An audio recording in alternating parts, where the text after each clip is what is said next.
Ladies and gentlemen, welcome back to the channel. If this is your first time, I'm Justice.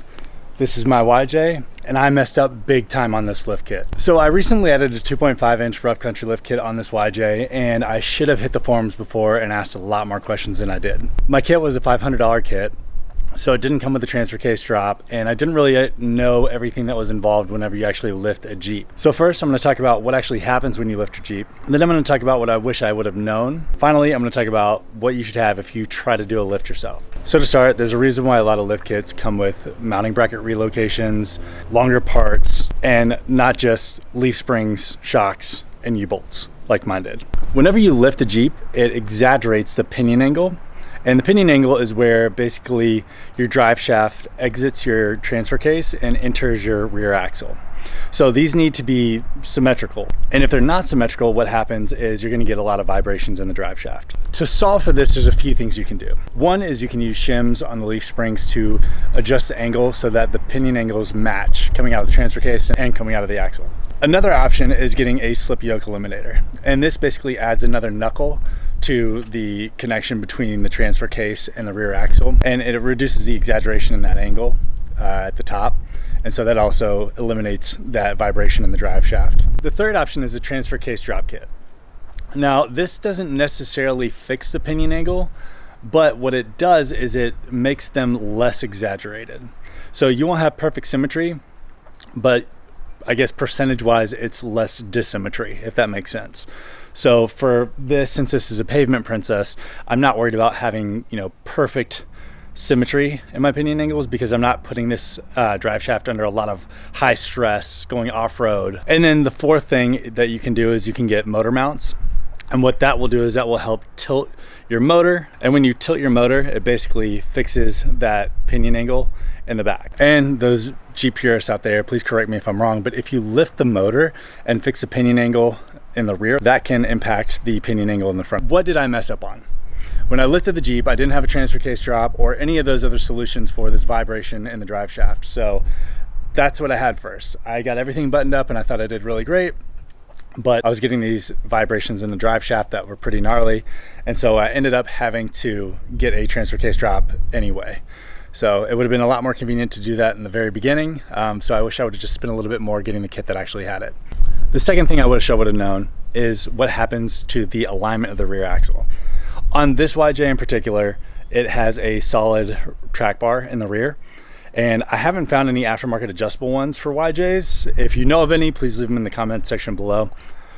Anyway, the kit that I got didn't come with a track bar mounting relocation, and so it was still trying to keep that same tension on the axle, which was causing it to misalign the axle laterally.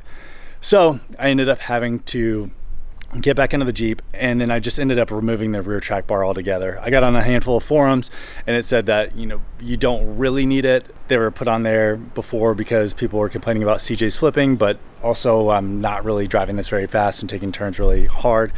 So if you know otherwise, please leave that in the comment section below, because this is a big learning experience for myself for sure, and hopefully some people that are watching this video as well. The third thing that I wish I would have known about lifting this Jeep is that you should only use U-bolts once.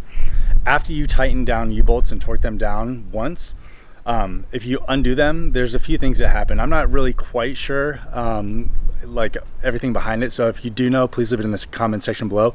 But from my understanding, basically you get notches in the threads from where it was initially torqued down, and second to that, the integrity of the U-bolt has been compromised, so it's more likely to crack or split, or it's just not as safe. Anyway, I ended up getting roasted for putting my original U-bolts back on the YJ after I put the lift kit on, so don't do that. And another thing that happens with your YJ or your Jeep whenever you put a lift kit on it is it stretches the brake lines out. So luckily I had enough slack in mine to where it didn't impact the brake lines severely. Like there's not a lot of tension on them right now. But had I put a 4-inch or 6-inch lift, it probably would have required me to put new brake lines on the YJ. Just to be cautious, I'll probably end up replacing them down the road. They're old brake lines anyway, and so I don't want them to rip or leak or anything like that. So that's probably something you're going to see a video on here relatively soon. So if you decide to put a lift on your YJ, here's my recommendation. First of all, make sure you use the proper equipment. So use brand new U-bolts. You want this to be as safe as possible, and you don't want to cut corners. Second, leave the rear track bar off. You're not going to need it. Third, if it's only 2.5 inch lift, go ahead and do the transfer case drop.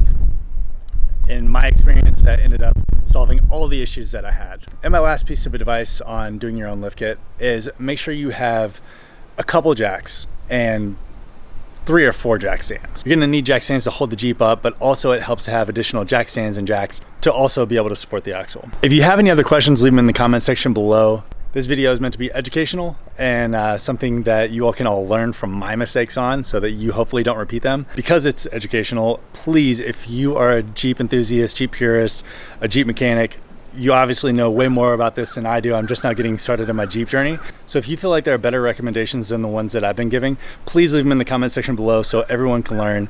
Again, if you have any questions, leave them in the comment section below as well. Thank you for watching. Be sure to subscribe if you haven't. It helps the channel out a lot. And don't forget to like if you learned something from this video. Thanks for watching, and I'll see you in the next one.